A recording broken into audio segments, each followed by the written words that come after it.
Hi guys, எல்லாருக்கும் வணக்கம் guys. இந்த வீடியோவில் நம்ம என்ன பார்க்க போகிறோன்னா, இப்போ இருக்கிற கரண்ட் ஃபார்மில் பார்த்தீங்கன்னா இந்திய அணி தப்பா ரொம்ப ஆபத்தான அணி அப்படின்னு சொல்லிட்டு ஆஸ்திரேலிய அணியின் கேப்டன் பேட் கமின்ஸ் இந்திய அணி குறித்தும் அப்புறம் முக்கியமாக ரோஹித் சர்மா விராட் கோலி குறித்தும் சில பல கருத்துக்கள்லாம் பேசியிருக்காரு. அவர் என்ன பேசினார், எது பேசினார் சொல்லிட்டு வீடியோ டீட்டெயில்டாக பார்க்கலாம். அதுக்கு முன்னே நீங்கள் நம்ம சேனலுக்கு புதுசாக வந்திருந்தீங்கன்னா ஒரே ஒரு சப்ஸ்கிரைப் மட்டும் பண்ணிவிட்டு வாங்க, வீடியோக்குள்ளே போகலாம். ஆமாங்க, நம்ம பேட் கமெண்ட்ஸ் பார்த்தீங்கன்னா அவரை பற்றி உங்களுக்கு நிறைய தெரியும். ஏன்னா இந்தியாவுக்கு இந்திய ரசிகர்களே நான் சைலண்ட் பண்ணுவேன் சொன்னால் அவர், அது மட்டும் இல்லாமல் சொன்ன மாரி உலகக்கோப்பையை வாங்கிட்டு போனாள். அவர் பார்த்தீங்கன்னா இப்போ T20 உலகக்கோப்பையில் ஆஸ்திரேலியாவை இந்திய அணி சூப்பராக வின் பண்ணி கோப்பையும் வெற்றி பெற்று நம்ம இந்தியாவுக்கு வந்துட்டு பயங்கர செலப்ரேஷன்லாம் பண்ணிட்டாங்க. இதை பார்த்த நம்ம பேட் கமெண்ட்ஸ் கண்டிப்பாக இந்திய அணியை நாங்கள் ஒரு நாள் மோதுவோம், அதுக்கு இந்த T20க்கு ரிவெஞ்ச் கண்டிப்பாக வாங்குவோம், அநேகமாக அது சாம்பியன் ட்ராஃபியாக கூட இருக்கலாம். கண்டிப்பாக சாம்பியன் ட்ராஃபியில் இந்தியாவை நாங்கள் மோதுற மாதிரி சுச்சுவேஷன் வந்தால் கண்டிப்பாக நாங்கள் இந்திய அணியை பழிக்கு போய் வாங்குவோம். அது மட்டும் இல்லாமல் இந்திய அணி ரொம்ப வலுவான அணியாக இருக்குது.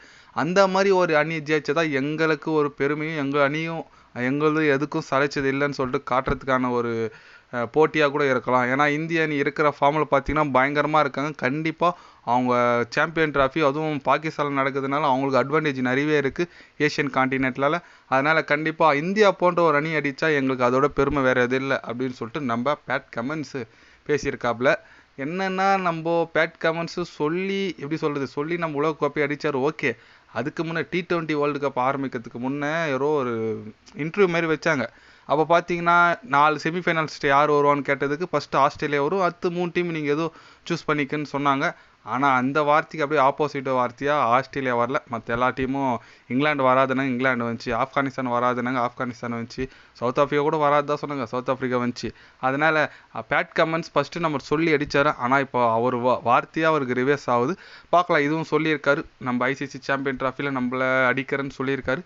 பார்க்கலாம் எந்த அளவுக்கு சாத்தியம்னு சொல்லிட்டு. ஏன்னா இந்தியா இப்போ இருக்கிற கரண்ட் ஃபார்மில் சொன்னோன்னா சூப்பராக அணியாக இருக்காங்க. ஏன்னு கேட்டிங்கன்னா இந்த KL ராகுல், ஸ்ரேயஸ் ஐயர், அப்புறம் யார் இந்த ஹர்திக் பாண்டியான்னு சொல்லிட்டு எல்லாமே அந்த T20 ODI உலகக்கோப்பையில் இந்த டீம் அப்படியே வரும். அது மட்டும் இல்லாமல் முக்கியமான ஒரு பந்து வீச்சால் நம்ம மறந்துட்டுங்க. யாருன்னு கேட்டிங்கன்னா முகமது ஷமி, அவர் இன்ஜுரியில் இருக்கார். கண்டிப்பாக அவர்லாம் வந்துட்டார்னா டீம் உண்மையாக ரொம்ப ஸ்ட்ராங்காக இருக்கும். ஏன்னா அந்த வேர்ல்டு கப்பில் போட்டார் பாருங்க, பால் ஒன்றும் கன் மாரி போட்டார். அதனால் அந்த மாரி பவுலர்லாம் ரிட்டன் இந்தியாவுக்கு இன்ஜுரியிலேருந்து வந்தார்னா கண்டிப்பாக ரொம்ப யூஸ்ஃபுல்லாக இருக்கும். பும்ரா ஃபார்மில் இருக்காங்க, சிராஜ் இருக்காங்க, அப்புறம் பார்த்தீங்கன்னா இந்த குல்தீப் சகால் சொல்லிட்டு ஸ்பின் அட்டாக்கும் பயங்கரமாக இருக்குது. அதனால் இந்திய அணி கண்டிப்பாக சாம்பியன் ட்ராஃபி ரொம்பவே சவாலாக இருக்கும், மற்ற அணிகளுக்கு சவாலாக இருக்கும். இந்திய அணி கைவு தான் ஓங்கும் நான் நினைக்கிறேன். அது மட்டும் இல்லாமல் நம்ம கம்பீர் வேறு ஹெட் கோச்சாக வந்திருக்காரு புதுசாக. கண்டிப்பாக வந்ததுக்கு அவர் எதனா பண்ணணும்னு நினைப்பார். பார்க்கலாம் எந்த மாதிரி ஒரு சாம்பியன் ட்ராஃபியில் இந்திய அணி போகிறாங்கன்னு சொல்லிட்டு. நீங்கள் சொல்லுங்கள், பேட் கமெண்ட் சொன்ன மாதிரி நம்மளை சாம்பியன் ட்ராஃபியில் அடிப்பாங்களா, அப்படி இல்லைனா இந்தியா தான் சாம்பியன் ட்ராஃபி வின் பண்ணுமா, நீங்கள் என்ன நினைக்கிறீங்கன்னு சொல்லிட்டு ஒரு கருத்தை கமெண்டில் தட்டி விட்டு போங்க. இது போன்ற ஸ்போர்ட்ஸ் நியூஸை தெரிஞ்சுக்கணுன்னா சேனலை சப்ஸ்கிரைபர் லைக் ஒன்று பண்ணிக்கோங்க. கண்டிப்பாக கிரிக்கெட் பற்றி டே பை டே சேனலில் அப்டேட் வரும். மறக்காமல் சப்ஸ்கிரைப் மட்டும் கொஞ்சம் பண்ணி வச்சுக்கோங்க. நன்றி, வணக்கம்.